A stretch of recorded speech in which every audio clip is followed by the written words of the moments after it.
નમસ્કાર વિદ્યાર્થી મિત્રો,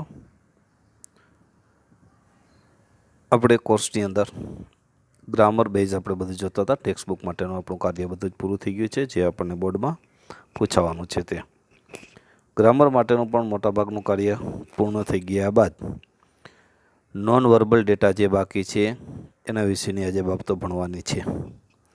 નોન વર્બલ ડેટા એટલે શું? નોન વર્બલ અશાબ્દિક ડેટા એટલે કે માહિતી. એની અંદર આપણને કેવી સૂચના આપવામાં આવશે અને ખાસ કરીને આપણને જોવાનું છે, આપણને 4 માર્ક્સમાં પૂછવામાં આવશે. કેટલા માર્ક્સમાં? 4. એની સૂચના શું હશે તે હું એક વખત લખું છું, જોઈ લો બધા.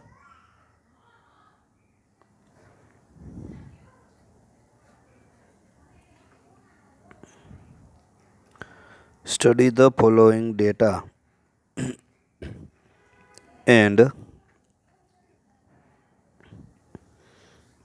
Answer the questions given below, એટલે કે નીચે આપેલા. બરાબર, ન લખીએ તો પણ ચાલે. Study the following data and answer the question.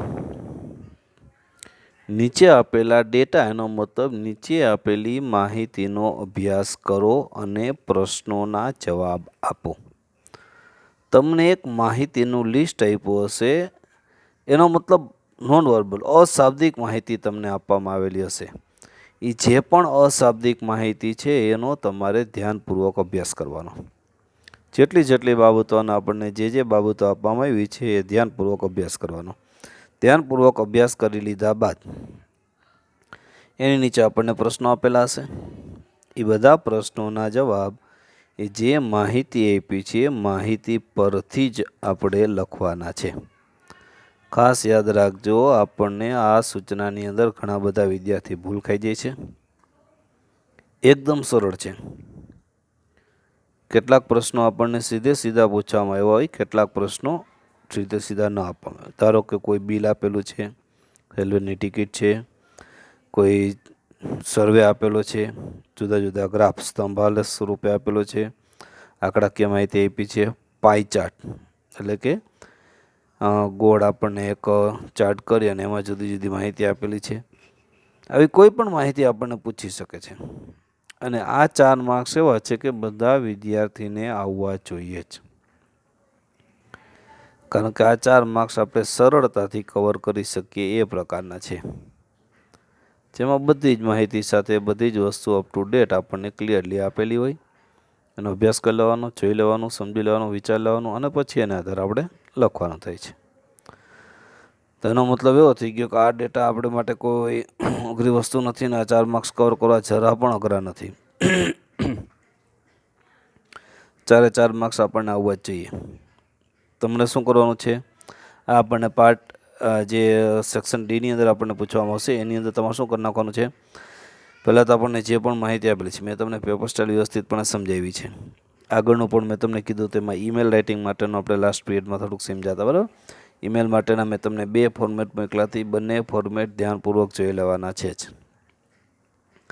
ઈમેલના અથવામાં આપણને રિપોર્ટ રાઇટિંગ પૂછવામાં આવે છે, તો રિપોર્ટ રાઇટિંગ આપણે શક્ય હોય ત્યાં સુધી નહીં લખીએ, આપણે લખવાનું થશે ઈમેલ રાઇટિંગ જ આપણે પસંદ કરીએ છીએ. અને ઈમેલ રાઇટિંગને અનુલક્ષીને મહત્ત્વની બાબતો જે છે એ બધી એમાં આપી હતી. હાઉ ટુ રાઇટ ઈમેલ, કઈ રીતના ઈમેલ લખવો જોઈએ એને માટેની મેં તમને વિગતવાર સૂચના આપી હતી. એટલે ઈમેલ લખતી વખતે તમારે કઈ બાબતો ધ્યાને રાખવાની છે, કઈ રીતના લખવાનો છે, કયા પોઈન્ટ ફોલો કરવાના છે, એ બધી વસ્તુ વિશે સરસ મજાની માહિતી આપી હતી. એ તમારે જોઈ લેવાની. તો આપણે કોઈ પણ ઈમેલ રજૂ કરવો છે એટલે એમાં આટલી વસ્તુ ધ્યાન લેવાની થાય છે. ઓકે, એટલે એક તો ઈમેલ એક ધ્યાનપૂર્વક જોઈ લીધા બાદ બધા જ ગ્રામર માટેના પોઈન્ટ વ્યવસ્થિતપણે રિવાઇઝ કરતા રહેવાના, જેથી કરીને આપણે પરીક્ષામાં જે પૂછાવાનું છે, જે વસ્તુ પૂછી શકે છે, બધા પોઈન્ટ આપણને સરળતાથી કવર થઈ શકે અને સરળતાથી આપણે રજૂ કરી શકીએ. અહીંયા હું તમને નોન વર્બલ ડેટાને અનુલક્ષીને ઉદાહરણ અત્યારે લખાવું છું. પરીક્ષામાં તમને કેમ પૂછે ને કેવી રીતના આપણે એક વખત પૂછેલું છે ને કદાચ આપણે ન સમજીએ તો એ પણ સરળતાથી આપણને ખ્યાલ આવી જાય. એમાં કોઈ ન આવડે એવી વસ્તુ નથી. બરાબર, સૂચના બધા માટે એક જ છે, સ્ટડી ધ ફોલોઈંગ ડેટા. ડેટાના સ્થાને પછી ધારો કે ગ્રાફ આપે અથવા તો ચાર્ટ આપે કે પિક્ચર આપે, કોઈ પણ XYZ, એની સાથે મતલબ નથી. આપણને ગમે જે વસ્તુ આપણને આપવામાં આવેલી છે એનો તમારે અભ્યાસ કરવાનો થાય. બરાબર, ધ્યાનપૂર્વક અભ્યાસ કરી લીધા બાદ જે વસ્તુ આપણને આપવામાં આવી છે એનો ધ્યાનપૂર્વક અભ્યાસ કરવાનો છે. ધ્યાનપૂર્વક અભ્યાસ કરી લીધા બાદ તેની નીચે તમને જે પ્રશ્નો આપ્યા છે, પ્રશ્નોના જવાબ તમારે એમાંથી જોઈને જ લખવાના છે, તમારી જાતે કંઈ નથી લખવાના. એટલે જે પ્રશ્નો આપ્યા છે પ્રશ્નોને આપણે સમજવાનો પ્રયત્ન કરવાનો કે આ પ્રશ્ન આપ્યો છે એમાં આ વસ્તુ કહેવા માગે છે, આ પ્રશ્ન આપ્યો છે એમાં વસ્તુ, જે માહિતી આપી છે, જે બાબતને અનુલક્ષીને કહેવા માગે છે, બધી માહિતી ધ્યાનપૂર્વક સમજી લેવાની, જોઈ લેવાની. એટલે દરેક માહિતી જોઈ લીધા બાદ જ સાચો જવાબ લખવાનો. ઘણી બધી વખત સીધો જવાબ ન પણ હોય તો તમારે જોઈ લેવાનું છે જે માહિતી આપી છે એના આધારે કે કેવી રીતના આપણે જવાબ લખવાનો છે, શું વસ્તુ છે તે. બરાબર છે. અહીંયા હું તમને એક ચાર્ટ આપ્યો છે, ચાર્ટ દોરી દઉં છું, જુઓ જઈ.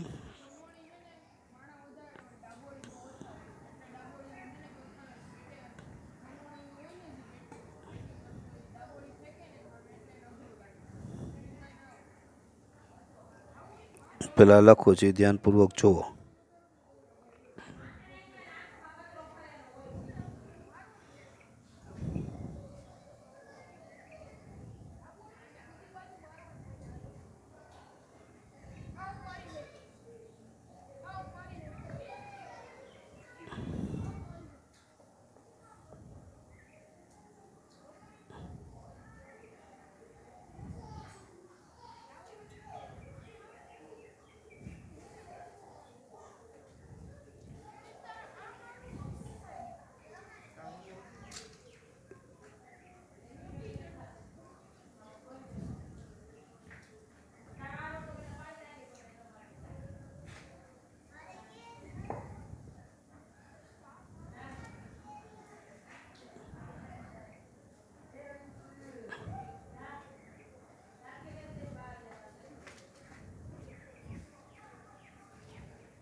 જે માહિતી આપી છે ધ્યાનપૂર્વક જોતી જવાની છે. બરાબર.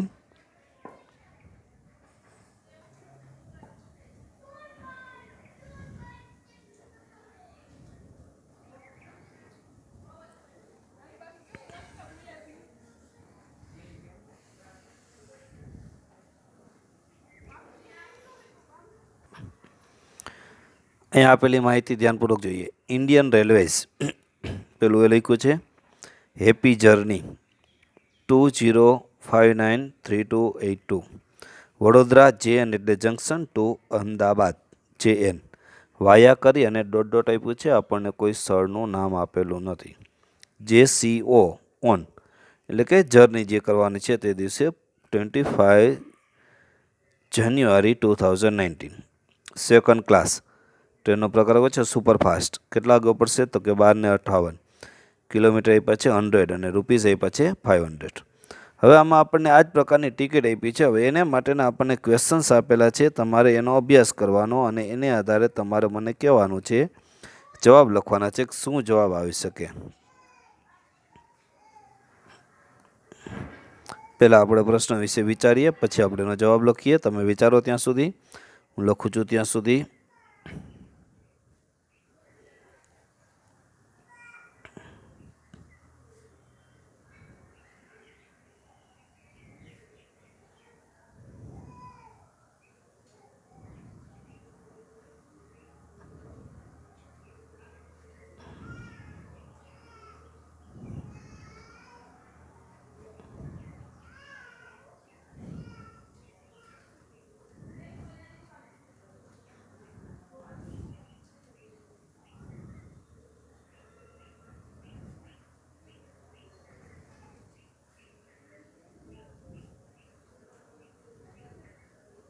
ઓકે, આપણને આ 4 આપ્યા છે. હવે એનો ધ્યાનપૂર્વક અભ્યાસ કરો, શું કહેવા માગે છે તે. આ પ્રશ્ન આપ્યા છે પરીક્ષામાં, આપણને આટલું આપ્યું છે. પરીક્ષામાં આપણે આને આધારે 4 માર્ક્સનું કાર્ય કમ્પ્લીટ કરવાનું છે. ક્વેશ્ચન એ પછી વોટ ડેટા ઇઝ ધીસ. તો હવે તમારે પહેલી વસ્તુ હતી કે આ ડેટા જે છે એના વિશે તમારે વિચાર, જે મુજબ આપણને પ્રશ્ન આપવામાં આવ્યો છે એ મુજબ એનો જવાબ લખવાનો પ્રયત્ન આપણે કરવાનો છે. ઓકે, હવે આપણે પ્રથમ પ્રશ્ન વોટ ડેટા ઇઝ ધીસ એવું આપણે ચર્ચા કરતા હતા કે આ ડેટા શેનો છે. તો તમારે જે બાબતને અનુલક્ષીને ડેટા આપેલો છે એનો અભ્યાસ કરવાની વાત આવી. બરાબર, અભ્યાસ કરીએ શેના વિશેનો આ ડેટા આપેલો છે તો કે આપણે જોઈ શકીએ છીએ પહેલી વસ્તુ ઇન્ડિયન રેલવે, જેનો મતલબ રેલવેની ટિકિટ છે. જે મુજબ આપણને પ્રશ્ન પૂછવામાં આવ્યો છે એ મુજબ આપણે જવાબ લખીએ. એટલે એના જવાબ લખતી વખતે એ વસ્તુ ધ્યાને રાખવાની છે, એક્ઝેક્ટલી જેમ પૂછવામાં આવ્યું છે એમ જ જવાબ લખીએ. સૌથી પ્રથમ વોટ ડેટા ઇઝ ધીસ, આ ડેટા શેને માટેનો છે તો જવાબ લખ્યો છે. આપણે શું વિચારશું, જવાબ કયો જોઈએ? This data is about railway ticket. એમ ન લખવું તો બીજું શું કહી શકીએ? તમે આમ પણ લખી શકો, this is a railway ticket. આ એક રેલવે ટિકિટ છે. ક્લિયર બધાને? એટલે આપણને ખ્યાલ આવી ગયો કે આ આપેલી ટિકિટ છે રેલવેની ટિકિટ છે. રેલવે ટિકિટને અનુલક્ષીને આપણને માહિતી આપી છે એટલે ખ્યાલ આવી ગયો કમ્પ્લીટ. પ્રશ્ન મુજબ જવાબ આપવાનો પ્રયત્ન કરવાનો છે. આપણે ગમે તેમ જવાબ લખી નાખવાનો થતો નથી. જે મુજબ તમને પ્રશ્ન પૂછ્યો છે એ મુજબ જ તમે એનો જવાબ લખો. જેમ પ્રશ્ન આપણને પૂછ્યો છે એ મુજબ એનો જવાબ લખવાનો પ્રયત્ન કરવાનો, તો જ માર્ક્સ મળશે. ખાલી જવાબ સાચો છે એટલું પૂરતું નથી, કારણ કે એ તો પરીક્ષકને ખબર છે જવાબ તો આપણને ઉપર બુકની અંદર પેજની અંદર આપેલો છે જ, પણ એ જવાબ શું કેવી રીતના રજૂ કર્યો છે એ વસ્તુ કોમ્પ્રિહેન્શન એને કહેવાય. તમે સમજ્યા છો બરાબર કે કેમ એ વસ્તુ છે. બીજું, what is the distance between the 2 stations. હાલો, જે ટિકિટમાંથી જોઈને કયો છે મને કે 2 ટિકિટ વચ્ચેનું ડિસ્ટન્સ કેટલું છે. આમાં કે ડિસ્ટન્સ એટલે અંતર. પહેલાં તો તમારે છોકરાઓ આખા પ્રશ્નને સમજવો પડે કે શું કહેવા માગે છે, ડિસ્ટન્સ અંતર છે કે બીજી વસ્તુ વિશે કંઈ બાબત ચર્ચા કરવામાં આવે છે. એટલે જે વસ્તુ કહેવા માગે છે એ વસ્તુ વિશે આપણે અભ્યાસ કરી લેવો પડે. એટલે ડિસ્ટન્સ એટલે શું થાય? અંતર. કોઈ પણ 2 સ્ટેશન વચ્ચેનું અંતર કેટલું છે એ વસ્તુ બતાવે છે, એટલે એને ડિસ્ટન્સ કહેવામાં આવે છે. તો ચાલો, જે આમાં ક્યાં અંતર આપણને લખ્યું છે અભ્યાસ કરીને જોવો જોઈએ. આમાં તો કે આપણને લખ્યું છે કિલોમીટર 100. એનો મતલબ એવો થઈ ગયો 2 સ્ટેશન વચ્ચેનું જે અંતર છે તે 100 કિલોમીટરનું છે. કેટલું છે? 100 કિલોમીટર. હવે જવાબ આપણે શું લખવો પડશે? પ્રશ્ન મુજબ જવાબ લખવો જોઈએ. The distance between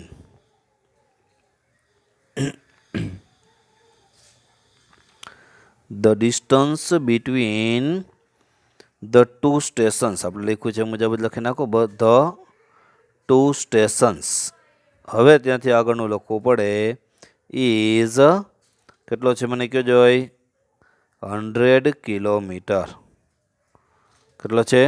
100. એટલે the distance between 2 stations is 100 kilometre. 2 station વચ્ચેનું અંતર કેટલું છે? 100 કિલોમીટરનું છે. હવે મિત્રો, આમાં બધી માહિતી આપી છે, આડાવડી આપી છે, એટલે તમને પહેલી વસ્તુ તો માહિતી ડિટેક્ટ થઈ જવી જોઈએ કે આ મુજબની માહિતી આપી છે, અહીંયા જ આવે છે ને આ મુજબ ફેરફારને અનુલક્ષીને આવે છે. પછી ઓછી માહિતી આપી છે કે વધારે આપી છે એની યારે કંઈ મતલબ નથી, પણ તમારે માહિતીનો ધ્યાનપૂર્વક અભ્યાસ કરી લેવાનો છે અને એને આધારે તમારે જવાબ લખવાનો થાય છે. ત્રીજો પ્રશ્ન વિચારો છે. વોટ ઇઝ ધ ટિકિટ ફેર? હવે છોકરાઓ, તમને પહેલાં તો આ પ્રશ્ન સમજાવવો જોઈએ કે ફેરનો ખરેખર ગુજરાતી અર્થ શું થાય છે, શું કહેવા માગે છે એ વસ્તુ. તો અને તો તમે સાચો જવાબ લખી શકશો ને. વોટ ઇઝ ધ ટિકિટ ફેર એટલે શું આપ્યું છે? ટિકિટનું ફેર એટલે કે મૂલ્ય, કિંમત શું છે. આ જે ટિકિટ છે ટિકિટનું મૂલ્ય કેટલું છે તમારે કહેવાનું છે. બરાબર. મૂલ્ય આપણે લખ્યું છે, કેટલા લખ્યા છે? ₹500. પણ જો તમે પ્રશ્ન સમજો તો, નહીં તો તમે વડોદરાથી જંકશન લખી નાખો, પછી એક લખી નાખો, તો પછી આપણે કંઈ પ્રશ્ન જ તો તમારો જવાબ સાચો ન જ કહેવાય. આગળ પ્રશ્નને સમજવા માટે, ક્વેશ્ચનને સમજવા માટે તમારે ફરજિયાતપણે એની સાચી માહિતી તમને ખબર પડશે તો અને તો જ તમે સાચો જવાબ લખી શકશો, નહીં તો સાચો જવાબ શક્ય નથી જ. તો શું થયું? વોટ ઇઝ ધ ટિકિટ ફેર? ચાલો, જે ટિકિટનું ભાડું કેટલું છે તો કે 500 રૂપીસ. તો સીધું લખી નાખો, ધ ટિકિટ ફેર ઇઝ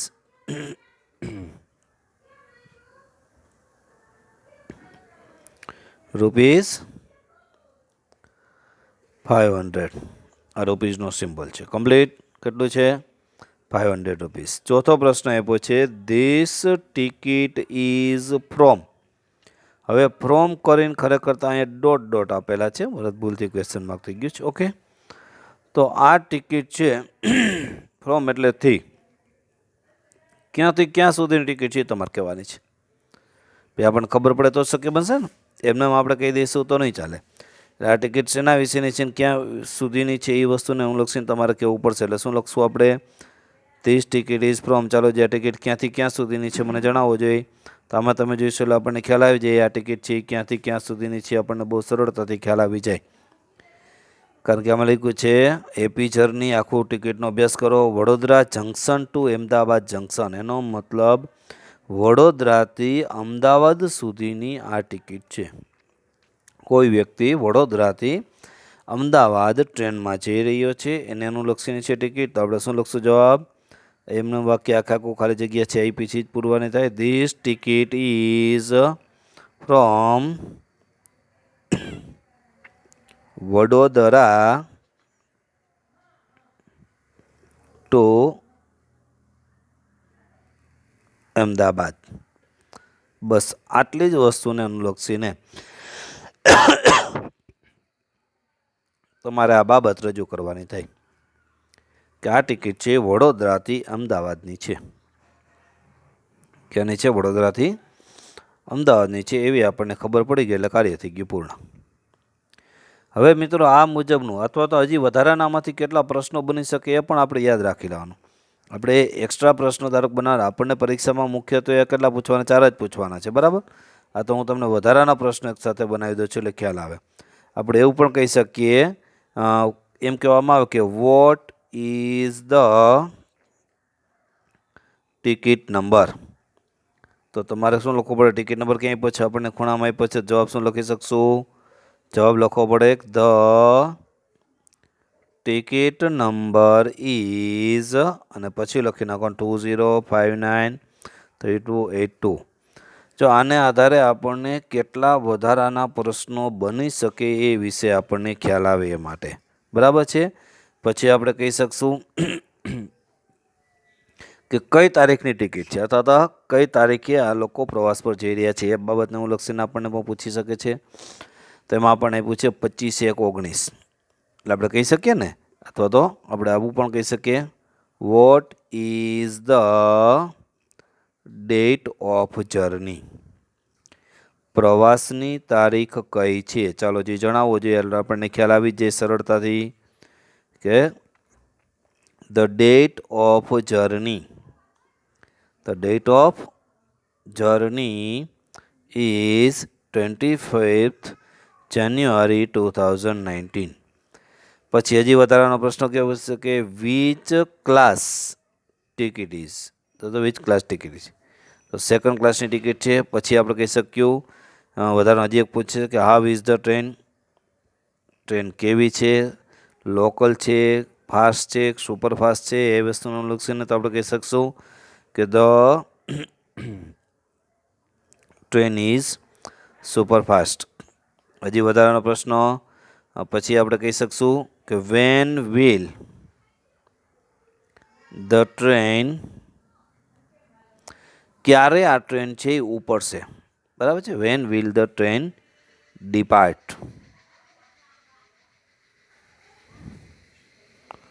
તો આપણે શું કહીશું? ડિપાર્ટ એટલે ઉપડવું, અરાઇવ એટલે આવવું, બરાબર છે. તો આપણે શું કહી શકશું? સમય શું બતાવ્યો છે? 12:58. તો આપણે શું કહી શકશું? The train will depart at 12:58. અથવા તો what is the time of ticket, આપણે એવું પણ બતાવી શકીએ ઇન્ડિકેટર ઇન ટિકિટ, તો પણ આપણે બતાવી શકશું. એટલે આ વસ્તુને અનુલક્ષીને મિત્રો આ 4 પ્રશ્નો મેં વધારાના બનાવવાના એના જવાબ લખ્યા છે.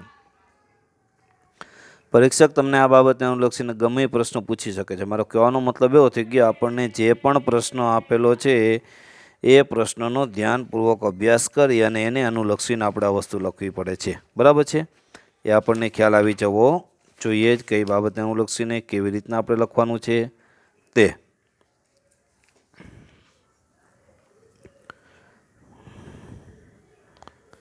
ચલો, એ બાબતને અનુલક્ષીને હજી એક વધારાનો આપણે એકાદો બીજી વસ્તુનો અભ્યાસ કરીએ એટલે આપણને ખ્યાલ આવે કેવી રીતના ડેટા પૂછાય છે અને કઈ બાબતને વસ્તુને અનુલક્ષીને ઓછી માહિતી આપેલી હોય તો પણ આપણને પ્રશ્નો પૂરા આપી શકે છે. એટલું યાદ રાખવાનું, કારણ કે આપણે આટલી ગમતી માહિતીમાંથી પણ 8 પ્રશ્નો બનાવ્યા, પરીક્ષકને તો 4 જ બનાવવાના છે ને.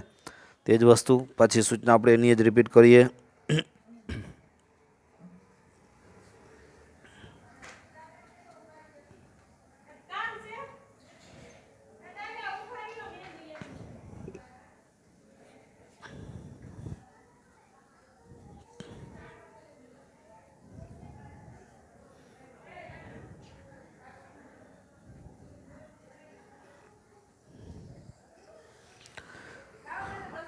Study the following data and answer the questions. નીચે આપેલા પ્રશ્નોનો અભ્યાસ કરો અને નીચે આપેલી માહિતીનો અભ્યાસ કરો અને નીચે આપેલા પ્રશ્નોના જવાબ આપો. હવે જે છે એ વસ્તુને અનુલક્ષીને આપણને હું આખું લખી દઉં છું. જુઓ,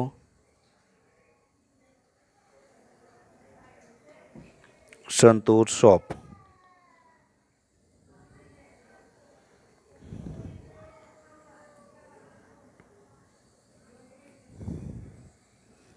sandal and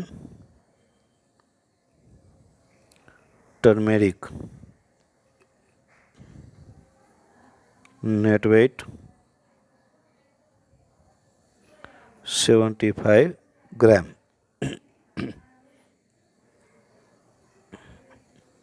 max retail price ₹25,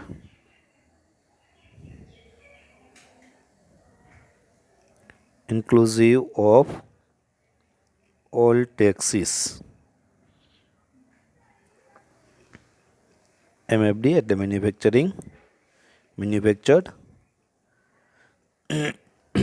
Mysore Shops Limited.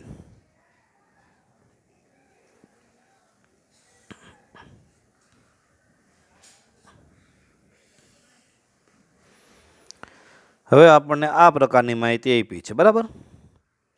આ માહિતીને આધારે આપણને પ્રશ્નો આપ્યા છે. પહેલાં હું પ્રશ્નો લખી દઉં છું, એને આધારે તમારે જવાબ વિચારવાના છે, સમજવાના છે અને પછી કયો જવાબ આવી શકે એ વસ્તુ વિશે વિચારી લેવાનું છે કે આને માટે બંધ બેસતો જવાબ આ છે, આ યોગ્ય છે અથવા તો આ યોગ્ય નથી.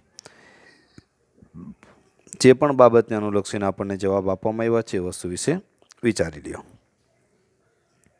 બરાબર? હું ક્વેશ્ચન્સ લખી દઉં છું, ધ્યાનપૂર્વક જુઓ.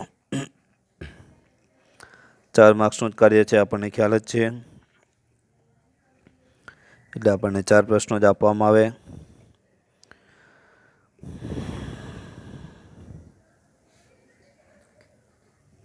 What is the name of the shop?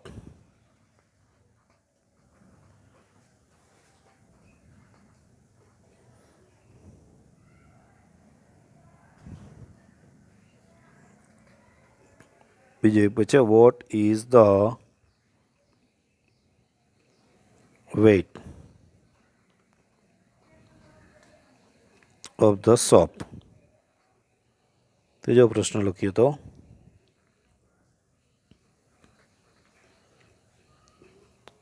what is the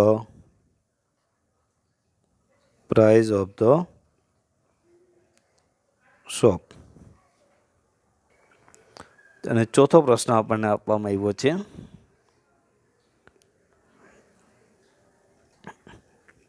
what does the shop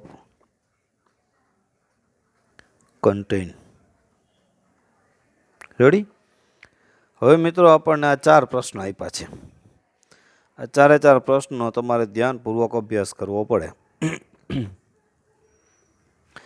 જે માહિતી આપી છે આપણે બધી માહિતીનો અભ્યાસ કર્યો. પછી માહિતીને આધારે અને નીચે આપેલા જે 4 પ્રશ્નો છે એ 4 પ્રશ્નો પણ જોઈ લેવાના અને આપણને જે પૂછવામાં આવ્યું છે એને આધારે જવાબ શું આવી શકે અથવા તો જવાબ કઈ રીતના લખી શકાય એ બાબતને અનુલક્ષીને તમારે વિચારવું પડે. આના માટેનો જવાબ આવી શકે, આના માટેનો જવાબ આવી શકે છે, સાચો છે અથવા ખોટો છે વગેરે XYZ જે પણ કઈ વસ્તુ છે તે. બરાબર છે.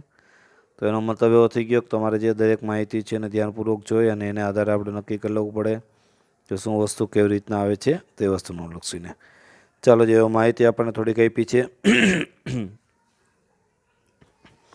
એને આધારે આપણે પ્રશ્નો બનાવીએ. તો સૌથી પ્રથમ એવો છે, what is the name of the soap? ચાલો જી, what is the name of the soap? સાબુનું નામ શું છે? તો આપણે આખી એડ વાંચીએ એટલે આપણને ખ્યાલ આવી જાય કે સાબુનું નામ શું છે. Santoor soap, sandal and turmeric, net weight 75 gram, maximum retail price ₹25, inclusive of all taxes, MFD manufactured. પછી એ પૂછે મૈસૂર સોપ્સ લિમિટેડ. શું લખ્યું છે? Mysore Soaps Limited. ઓકે. હવે તમારે આ બાબતને અનુલક્ષીને જે અભ્યાસ કરવાનો થાય છે એ પ્રશ્નો આપણને આપ્યો છે. એ પ્રશ્નોનો જવાબ લખીએ તો what is the name of the soap? ચાલો જી, શોપનું નામ શું છે? તો બધાને ખ્યાલ આવી ગયો શું નામ છે? સંતૂર શોપ. કારણ કે ઘણી બધી વખત આપણે પ્રશ્ન ન સમજીએ તો સાચો જવાબ પણ ન મળી શકે. એટલે આપણે શું કરશું? પ્રશ્ન મુજબ જ એક્ઝેક્ટલી આન્સર લખવાના છે. એ મેં તમને કીધું તો એટલે એ મુજબ આપણે જવાબ લખશું. તો શું લખશું? સૌથી પ્રથમ the name of the soap is. The name of the soap is. હવે આપણે શું લખી નાખવું પડશે? કેપિટલમાં SANTOOR, એસ જ કેપિટલ કરવાનો, સંતો. કારણ કે આપણને પ્રશ્ન જેટલો પૂછ્યો ને, what is the name of the soap? તો the name of the soap is Santoor. સાબુનું નામ શું છે? તો કે સાબુનું નામ સંતૂર છે. સંતૂર સાબુ બ્યુટી માટેનો વપરાતો છે એ સાબુ છે, ટોયલેટ્સ. બીજો પ્રશ્ન આપણને આપવામાં આવ્યો છે, what is the weight of the soap? Weight of the soap. શોપનું વજન કેટલું છે? સાબુનું વજન કેટલું છે? તો જુઓ જોઈએ આપણને આમાં વજન કે આપ્યું છે, નેટ વેટ 75 GM ગ્રામ. એનો મતલબ સાબુનું વજન 75 ગ્રામ છે એવું આપણને સ્પષ્ટ આપેલું છે. તો શું લખી નાખવાનું છોકરાઓ? The weight of the soap is. જો વાક્ય રચના જે મુજબ હું બનાવું છું એક તમારે ધ્યાને લેવાનું. કઈ બાબતને અનુલક્ષીને કેવી રીતના વાક્ય રચના બનાવું છું. The weight of the soap is. હવે આપણે સીધું લખી નાખશું 75 GM, એનો મતલબ ગ્રામ. 75 ગ્રામ છે એવો આપણને ખ્યાલ આવી ગયો. બરાબર. એટલે જે સાબુનું વજન છે સાબુના વજનને અનુલક્ષીને આપણે વસ્તુ લખવી પડે. તો 75 ગ્રામ વસ્તુ એવી. પછીની ત્રીજી વસ્તુ આપણે જે આપણને પ્રશ્ન પૂછવાનો છે, what is the price of the soap? ચાલો જી, પ્રાઇસ શું આપી છે? તો મેક્સિમમ રિટેલ પ્રાઇસ ₹25, 25 રૂપિયા કિંમત છે એવું આપણને સ્પષ્ટપણે આપેલું છે. તો એમાં પણ પ્રશ્ન આપણે એ મુજબ જ બનાવવો પડશે ને, જે ઉપર આપણે બનાવ્યો છે એ મુજબ જ. The price of the soap is ₹25. The price of the shop is ₹25. 25 rupees છે એ શોપની કિંમત છે એ વસ્તુ બતાવે છે. છેલ્લો પ્રશ્ન આપણે બતાવી દઈએ, what does the soap contain? લખી નાખશું the soap contain sandal and turmeric.